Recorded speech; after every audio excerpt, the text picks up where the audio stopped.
Yes, we're gonna get into some stuff today. Come in, babies. Yes. Hello. Happy Pride! Thank you. You're so beautiful too. Yeah. We're gonna get into some stuff today. We're gonna have some conversations. We're going live with the iconic House of LaBeija. House of LaBeija. This is a moment, y'all. Happy Pride, everyone. This is a moment. Yes, join, come in.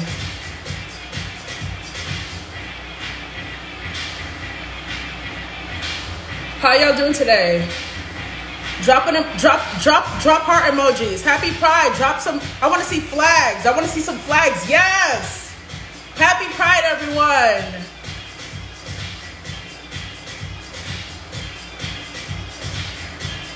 So we have some amazing conversations happening today with House of LaBeija. Okay. This house has been around. If you saw the documentary Paris is Burning, you may have seen the pioneer, Pepper LaBeija, but there has been a house that has been creating a legacy ever since then, and they still are around and they're still doing their thing. And it's very important to have these conversations, and it's very important to acknowledge the ones that have come before us and who's actually continuing the culture, because everyone is not continuing the culture. Okay? Yeah, they're on their way. Oh, okay. Well, until they get here, let's play some music. Because why not?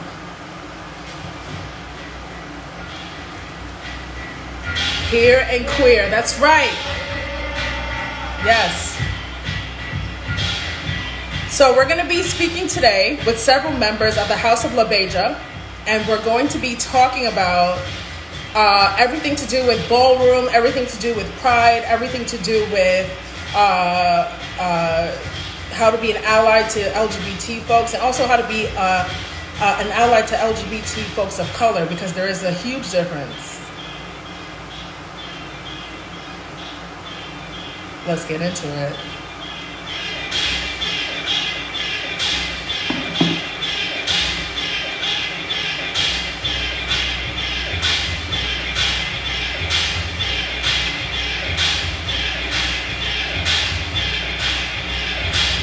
Hi, y'all are so sweet.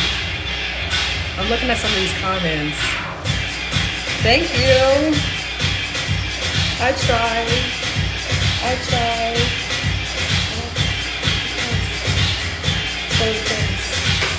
Serving things.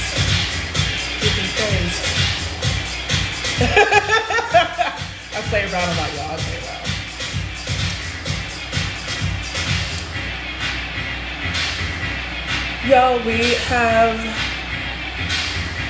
We're just waiting for the first person to come in and send a request to a live.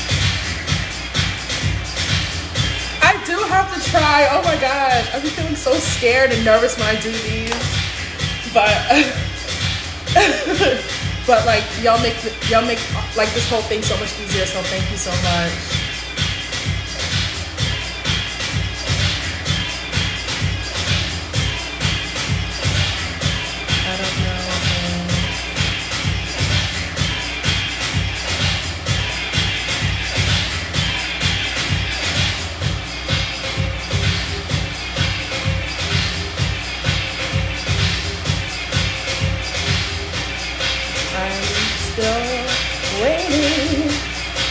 Okay, so like while I'm getting nervous about going live with House of LaBeija, I am so nervous because you have to understand the legacy that this house has created. It's a big deal.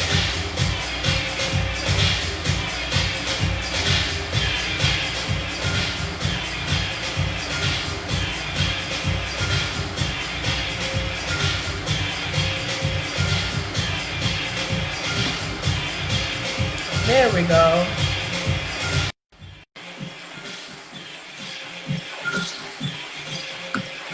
iconic house of LaBeija. Hi, Hi. how are you? I'm following yourself. Welcome, welcome, welcome. Thank you so much for going live with us. Thank you for being here. Um, Tell us who are you? Tell us your So my name. name my name is Daddy LaBeija. Awesome. Um, I want to talk first about what has your experience been in ballroom. Let's just get right into it. What has your experience been in ballroom overall? So after 8 years, what you do is you find something you're good at, you find something that you like on the runway, you meet these people, they tell you you're good at it, and you keep practicing until you think that you're good, and then you start winning. Yes. And this is your very first house, right? My very first and only one. Yes. I've never walked in the real scene. I've walked only in the Kiki scene, walking face. So I don't have an experience with a real house. So what is that like for you to join such an iconic house that has such a legacy? It's one thing to become instantly like if you, it's like being from New York and you go to like somewhere like Philadelphia and you go, oh, you're from New York. Right. Like you go to Europe and you're from New York. It's like, oh my God, you're from New York. Somebody can be from Florida and go to Europe and be like, oh, you're from Florida. But New York is just like, oh, you're LaBeija. Like, oh my God, like it's always that reaction. That's amazing. Um, and it's like such a you're part of such a something that's such a staple in our community, you know. And I think it's amazing that you are. Um, what made you want to join La Beja in particular? Um, so what happened was I was watching Paris is Burning and I just saw Pepper LaBeija, the first person you see. And when you hear about being the best, you want to also be the best. And I was like 15 at the time. So I'm walking on the pier one day, and this guy named Freddie LaBeija is walking on the pier. And I walked up to him and I go, hey, are you Freddie LaBeija? He's like, yeah. I'm like, I want to be a LaBeija. 7 years ago when the house hadn't been seen, pardon me, for over 20 years. I want to be a LaBeija. And the girls just go, you're a LaBeija? Really? Are you really a LaBeija? Like that was the first question. What category do you walk? I walked the old way, Butch Queen old Nice, way. nice. And how many balls have you walked, or if you have like any idea? Like, In my career, yes, I want to say 15. nice. Okay. And what advice do you have for what advice do you have for the younger generation that are trying to figure out where they belong, what house they should go to? Um, what advice do you have for them as far as finding the right fit for them, finding the right family, and so on and so forth? Well, the family aspect comes as soon as you join the house. It's just like instant. It's like, you're an Ebony, I'm an Ebony, that's it. Like that's where the family aspect comes from. Because once you take the name, then everybody just draws together. You feel the same may have conflicts there, but everybody draws together. That's the first thing. But the second thing is your category. If you're going to do your category, you need to do your category the best that you can do your category, and keep providing that best every single time. Like if you're going to go into a category and just gonna be like, I don't like doing this anymore. What's the point of picking that category in the first place? Right, right. So I think it's really important to get your perspective because this is your first house. This is your the very first experience that you're having. But you have walked 15 plus balls, so you are pretty seasoned by now. So what makes you want to stay with LaBeija as opposed to because there's a lot of like house hopping that happens where people jump from house to house. What makes LaBeija the house for you that you just know this is the house you have to stay in? Number one, trust the name is fab. The name is fab. Beyond any other house name, it is the one unique house name and it is completely made up. Okay, that's the first thing. And the second thing is, when you become legendary, do you want to be legendary Daquan, LaBeija, Khan, Escada, Prodigy, now Mugler? No, I want to be Daddy LaBeija. Right. Okay. Okay. And the last question: if you had to choose one pioneer from the House of LaBeija who inspires you, who would you choose? Oh, party over there. You can say all. You can say all. It's not. It's not. This is not like. Me. Of course. I inspire myself. There's a handful of this. Just a group of people. A handful of people in this house that just keep it together. So for me to say a name, it'll be like it's just everything like binds together. But if there's one person we should remember, it is Pepper, who kept this house together for 20, 30 years. We're talking about a period of ballroom where there were no video cameras. There were just these single shot cameras. This is the time like in the 70s when there were no clips. Right. You were legendary because they were there in the room and you did what you did. Right. You know what I mean? So it's lasted this long. That's amazing. I'm sorry, that wasn't my last question. I have one more because you mentioned Pepper LaBeija, right? What does Pepper LaBeija mean to you? It's like the house itself. It is the house itself. You think of Pepper LaBeija, you just think of this house that's gonna walk in the room and it's just like when you walk in the room, you just think LaBeija's gonna give. Right. Why are they even here? What's the point? You know? That's what you get. It's just like we are that house. Absolutely. Well, do you have any other last comments that you would like to make before we move on to Krystal? Yes! Absolutely. And all Black Lives Matter. All Black Lives Matter. All Black Lives Matter. And I thank you for joining us. Thank you. And I thank you for your words. I thank you for your energy. I thank you for your smile. You are so amazing and you're such a beautiful person. And thank you for being here. Thank you. We are now going to be joined by Krystal LaBeija,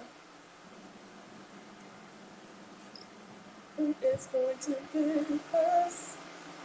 We're going to be joined by Krystal LaBeija next, who's going to give us a little more history of the House of LaBeija. We're going to talk a little bit about advocacy and what it means to be trans while Black, because that's a certain intersection of existence that we need to acknowledge, because many of you don't know, but ballroom was in fact created by Black trans women. And so if we're going to talk about ballroom, we have to talk about the intersection of what it means to be trans, what it means to be Black, what it means to exist in a world where you are not always seen as a human, right? So that's very important, because we take the art, we take the culture, but we need to acknowledge who created it. So we are joined now by Miss Krystal LaBeija. Yes, pride. Yes, pride completely. Pride completely. Hi. Hi. How are you? Good. Good. And you are Krystal LaBeija, the overall princess of the House of LaBeija. Yes. So tell us what it means to be an overall princess for people that don't know that position and that important title in the house. Well, overall princess means that instead of just chapter-wise, or for the entirety of the house, we kind of bring a little bit more assistance, that bridging that gap. We want to have intergenerational communication. So as we have newer members coming that are from age 16 to 24, we also want to have someone that's in the younger years of their adulthood be able to communicate in a millennial way and bridge that gap with some of our older members, because we're the first house. We've been here for 50 plus. We're gonna say 50. Yes, absolutely.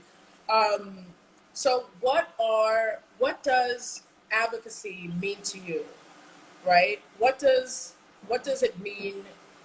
What does that word mean? Everybody throws it around, but what does it really mean? Right. It's a new term that's like overly used, I feel. For us, our livelihoods, in fact, of just existing in a society that goes by gender norms is just a protest in itself.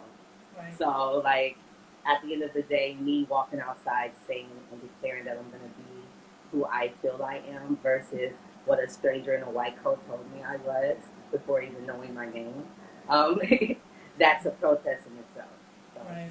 that's what advocacy is, just being that present person, that entity that's another child from the next generation can break themselves free of the bondages that could have held them. Absolutely. Absolutely. And how does advocacy tie into being an overall mother of such a famous house? Well, I'm overall princess. I'm not a mother, Yes. but I would say it ties in just because again we're the mentors to house members that are coming in, sometimes oppressed. So we're that present help to let them know that being you you can still have success in your life. You can still make goals and achieve them. You can still have a light in your heart, regardless of someone trying to dim it because they don't understand you all the time. Right. And so we're just there to listen to them and also point them to people and give them examples of success stories. You know. Absolutely. Um, so, why is it important to? A lot of people want to join houses, right? A lot of people want to be a part of this legacy. Why is it important to have a house rather than walk independently or as 007, as people call it? Well, you can. It's a choice. Right. I know several people that are ballroom adjacent. So they love the atmosphere. They love to be able to come to a space that they don't have to fear and just be amongst their peers. Because I always say it's a family reunion at the end of the day. There's different immediate families, but you're battling against your cousins at the talent show. So Right. it's like, so even if you're not in the house, but the support outside of leaving those four walls or that 6 hours of a ball, you now have someone throughout the week that you can call.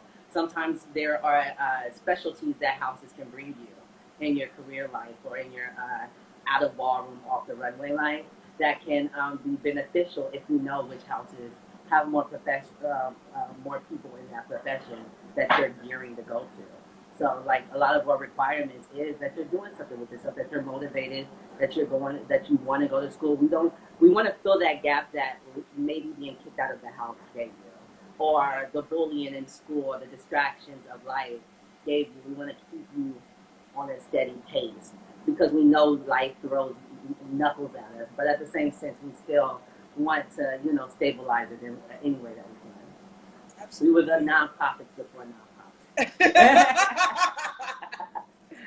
in a more natural way, without the Right, paperwork. right. It was organic. It was. We didn't need a government to govern our community. Instead, we survived with each other. Absolutely. And I think that's like really important because I've like I mentioned before, I've only walked in the Kiki scene. But at one point I was homeless. I was like a young homeless at the time identifying as a lesbian, and I was do go to Kiki Lounge at HMI, and and I didn't really have a very supportive like family structure, like my real family. Mm-hmm. So like the first Kiki house I was a part of was McQueen, and it gave me some kind of structure. Yeah. Like having people help me with like my homework and people asking me, "Hey, did you go to school today? Don't cut school. What are you doing?" Accountability and all of that. Because we sometimes people they forget how much how important that is in someone's upbringing. How do you teach responsibility? How do you teach someone that buying Jordans isn't going to keep shelter over your house? But I want to have the Jordans that everybody else has. Like these things that these are the things that if we don't, and when you make a Kiki scene, one of my quarrels is there's not enough intergenerational communication because Kiki scene has expanded wonderfully for the youth, but they aren't being able to talk to their elder LGBTQA communities without them being assembled as a predator or anything like that. It's like we still need that communication. I agree. And because there's so many organizations that are just giving grand prizes, giving coupons, throwing balls, it's isolating them to where now when they hit 24, they don't have the same connection that we used to have when it was just us with each other. That's, you just mentioned something that I feel is very important because LaBeija is the house it is today because of the continued legacy and connecting with youth and building a family with, you know, new members and having it keep going. If the connection is not there, it's not going to work. It's not going to be the same. It weakens the community. It weakens Yes. because if we're talking about trying to really uplift and you're providing resources after 5 o'clock when your nonprofit is done giving them lunch, like then what? And then you kick them out of the spaces. Like it irked me that there was a Black Lives and Black Trans Lives protest, and they literally shut down the portion of the pier that we vote on. All because and Mariah Lopez was actually one of the from Star, which is Sylvia Rivera's daughter, was actually trying to get that area open because it was deliberate, like in the way that you know this is where we go, but now we have to go listen to not house music but other music during our Pride, and you're just starting to. It's not bad enough that you gentrified the community. It's to tell us that you don't want us here.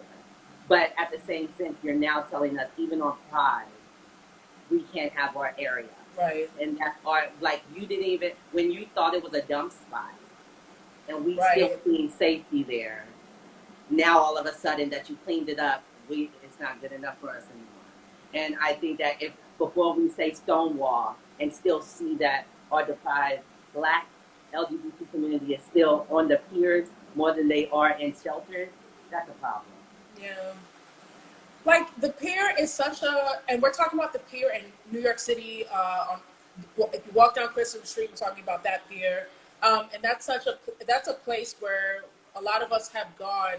When I was homeless, I used to spend all night in the pier when it stayed open all night and stuff.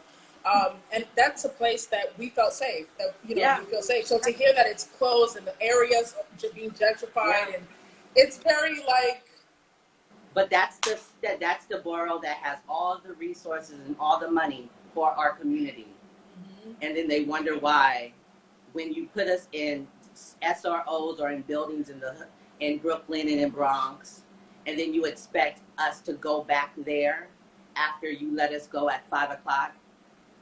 What do you want to? And then those that are 16 to 24 that aren't in the shelter system, they are at California where there's limited beds and you have to check in by 6 or 7. And if they run out, then where are you going? You're in Manhattan, the safest borough, that has all this money to take care of you, but there's not enough places for them to sleep. And then you want them away from the only place they can say is home. And you have these remembrance statues, these white statues staring you in the face for a protest that we started and they were sleeping on the piers then. And now we're still there, and you don't want us there either. So where do we go? So that's another protest in itself. So Black Lives Matter. Yes, it should matter enough to not let those that are homeless not have a place to at least hold them open. Right. To relax, to just be yourself, to just like unwind. And I think everything you said spells what being an advocate is. Kind of speaking on these issues. Because most times when people are posting like Black Lives Matter, they're really just talking about Black cis straight men. They're not talking about all Black people. And it's it's something I peeped. So what are your thoughts about that? Okay, well, just recently when we were talking about George Floyd, 3 days into the protest, Tony McDade died, who was a trans man, but he was misgendered. And so everybody thought it was a Black woman. And so that tells you right there how the community doesn't react when the same situation can happen to a Black cis woman as well. So when we're talking about, finding liberation for Black people other than the ones that, they say, why aren't trans people protesting? Well, most of my trans sisters died from the hands of Black men. So if we can't address that, then you can't be surprised that we don't want to be amongst the same crowd that watches us die from the hands of these Black men. And I'm not saying them in general, but still in entirety, when I'm at the protest, in Minneapolis, the same place, the same week, a trans girl was in a convenience store, scared for her life from a mob of people, both women and men beating her. So like, how can we feel safe on the front line with you if even in the midst of your protest you can't find patience or understanding that we're black first. Right. Or Make black pride space. funded either. Right. And actually like make the space for people that are still black but just may be a little different from you.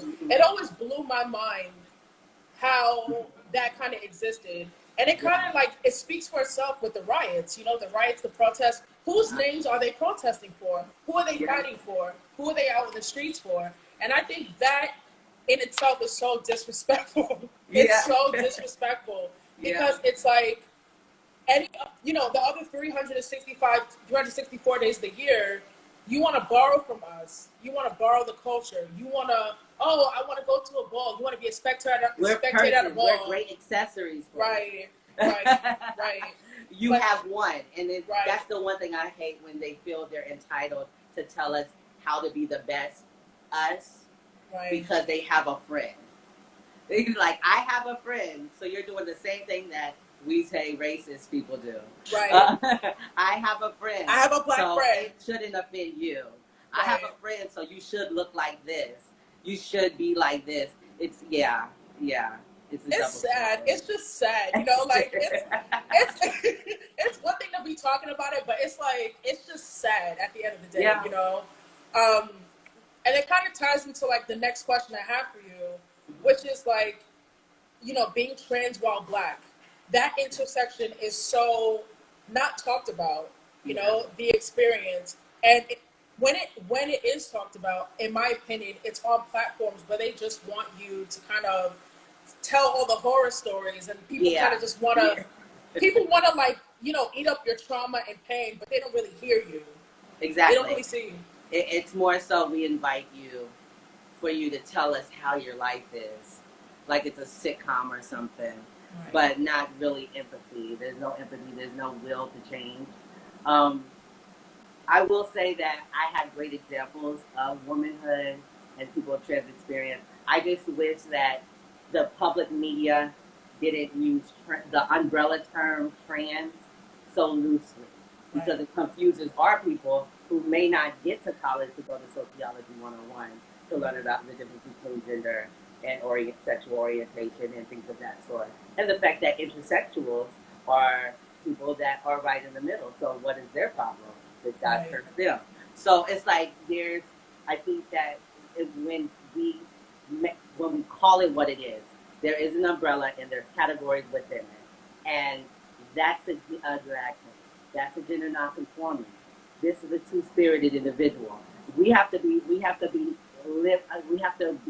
diligent about stopping the confusion, because that's why they can't respect us as women, because they see us, they'll put a man in a wig and call it a transgender, or they'll put a drag queen just for interpretation rights, and then it smears it affirms what the church blacks feel, that we're choosing this lifestyle versus, baby, I wouldn't have lived any other way. Right.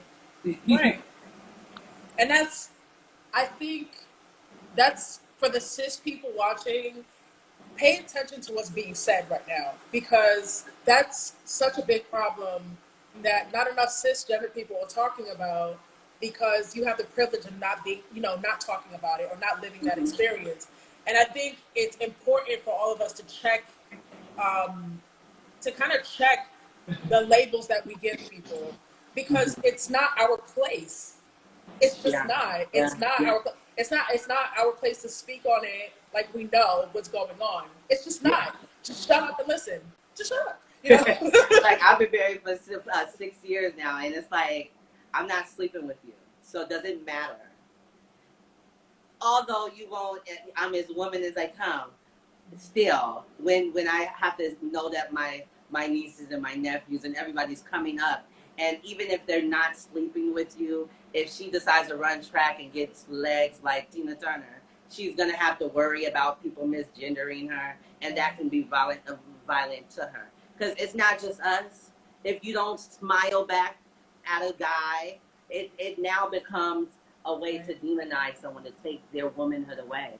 And I just want to say I love the way you accept yourself in all of its glory. I am a follower. So Thank you. and so yes, it's a beautiful thing, and I think that we need to liberate ourselves in that way too. Yes.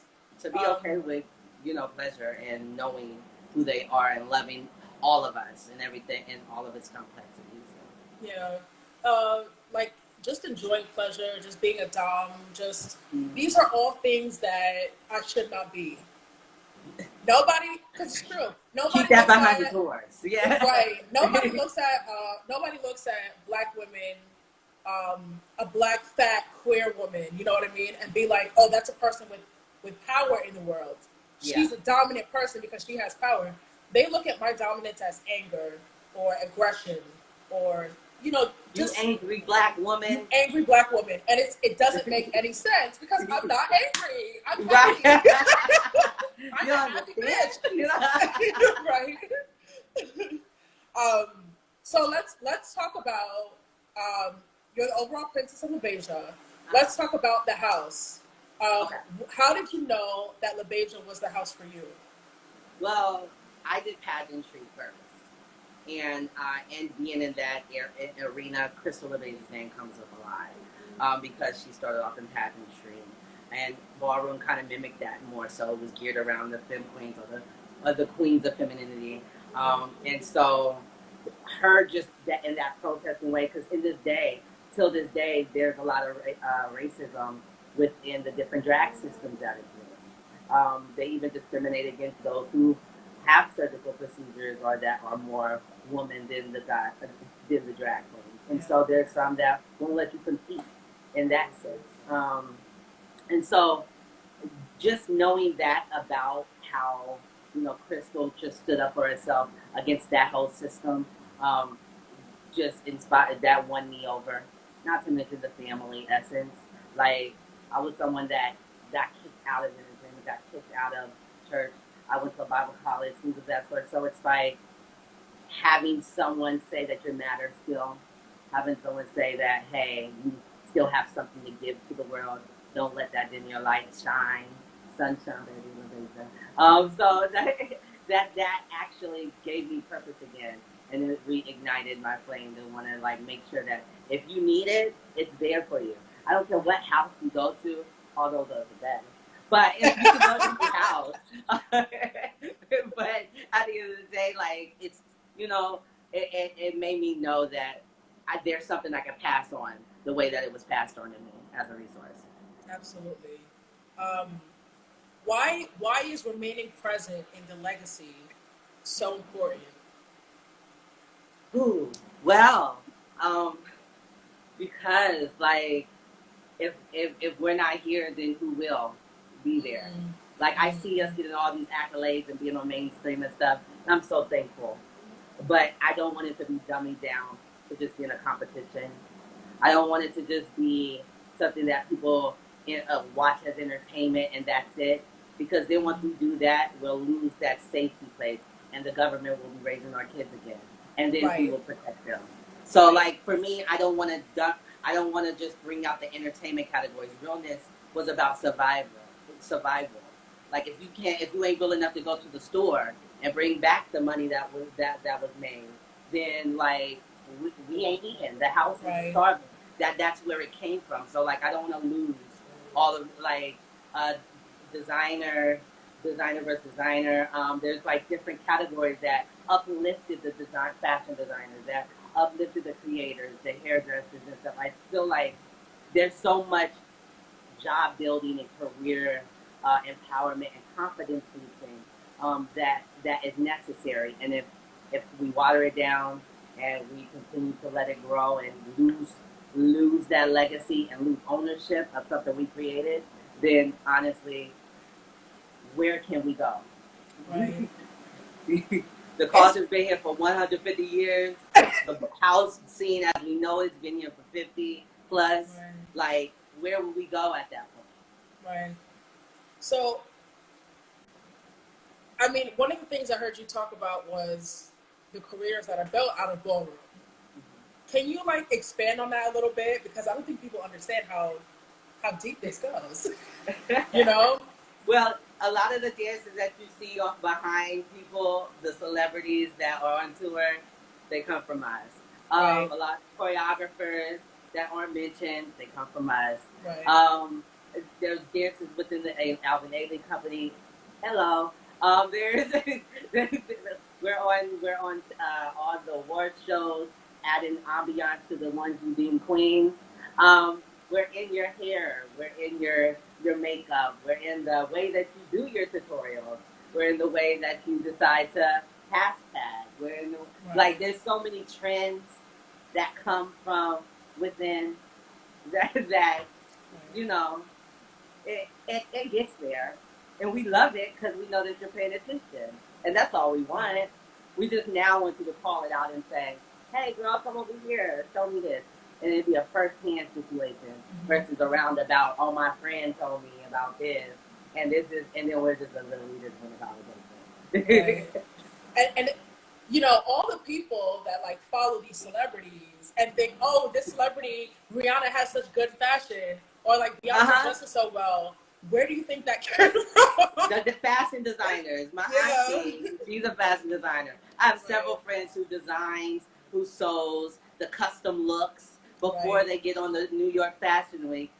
Hello, where can you get a free runway show with fabulous girls eating the floor with your runway so that you can make your media kit to submit to these shows or to submit to these artists? Ta-da! Ta-da! Right. And you know what? There's so many.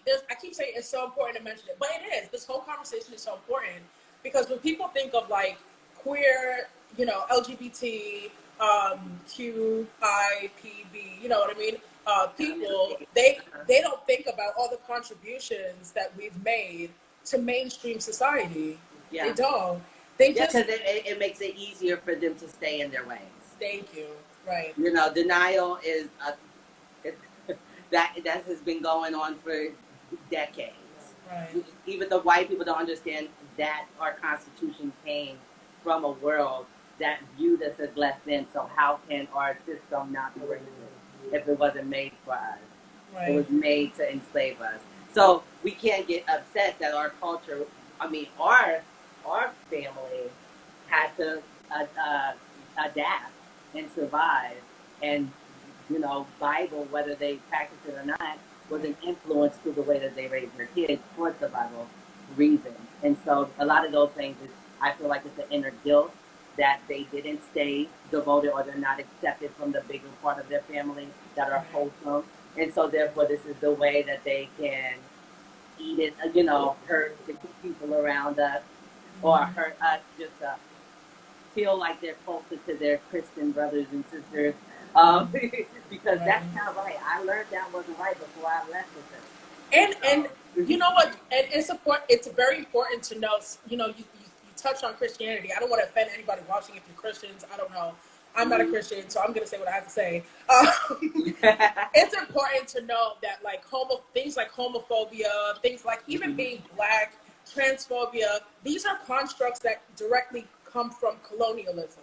Yeah. They come from colonialism because, you know, tribes had, you know, everybody talks about two-spirit, but the idea of being two-spirit comes from Native Americans, but there was a whole world.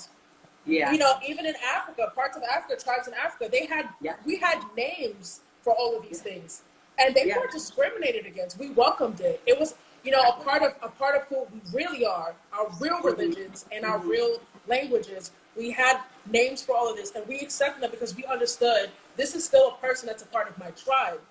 Right. Regardless, colonialism came and slapped constructs to make people better than others, to create false reasons why this person is not worth it or this person's not worth it. So when people, you know, are still in 2020, we have the internet, we have encyclopedias, we have books, and your stupid ass is still walking around transphobic and homophobic.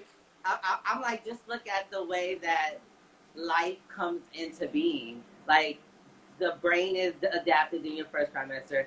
Your anatomy doesn't get the signals of what to become until the third trimester. And hence the reason why there's intersexual in the world. Right. So why is it so hard to believe that someone's intellect doesn't match their anatomy? Like, that's just basics. Like, it's just, it happens. It can happen. And the proof is the fact that there are people in the middle. And it's okay.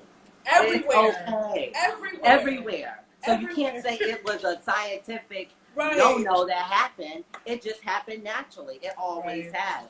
So now, like, it's just, for me, I just like, they say, if you want to keep something from, it used to say, black person, just put it in a book. And it's sad to say, like, reading is fundamental. Get a book. Also, and now we have audio books. Come on. It's everywhere. Better, people. The information is there. It's just at this, you know what? At this point, we're in 2020. We're going through a global pandemic. It's all this shit happening, and y'all still beating people up and killing this one. At this point, it's just willful ignorance. You can't want to dismantle white supremacy and unlearn colonialism, and you're still holding on to parts of white supremacy. Yeah. Every day. Yeah. And then perpetuating it. It's easier to go to a part that benefits you. And yes. The sad thing is most of our community don't recognize, even I talked to my husband, they don't recognize their cis privilege just in being a cis male. Even in the LGBT community, QIA as well, the cis identified individuals who just happen to be same gender loving has a privilege. You know, they still present as themselves. So it's not something that, unless someone asks you who you're attracted to, or they know you long enough to know that, oh, you're not dating someone that's of opposite sex, they don't know. You still get to pass. You still get to get a job. You still get to survive.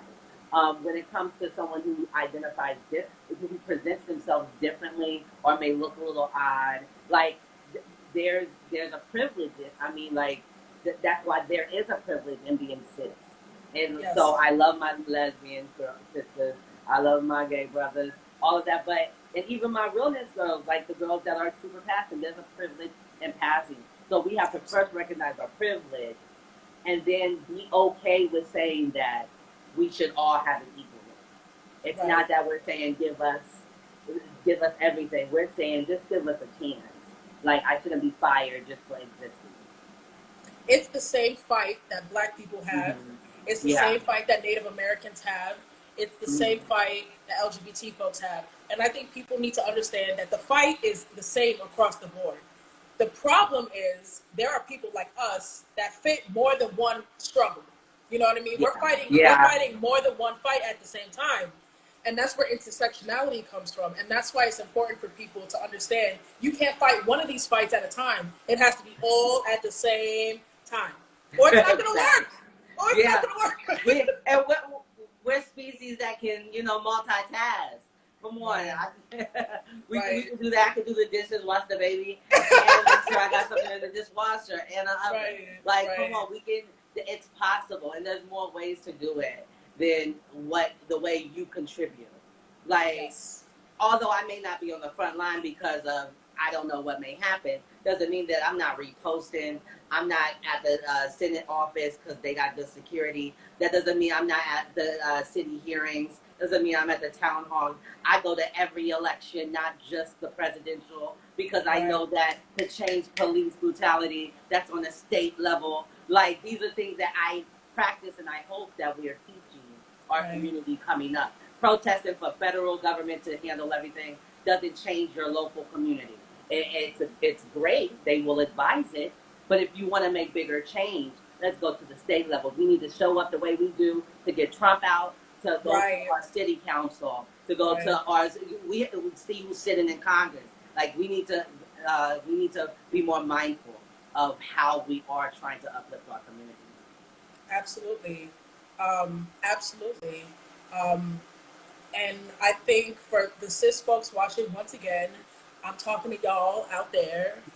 Like, we have a lot of work to do. We have a lot of work to do, and we have a lot of conversations that need to happen. And people that are transgender, trans, whatever you want, whatever labels you want to assign to that, people are out here dying. There are people dying.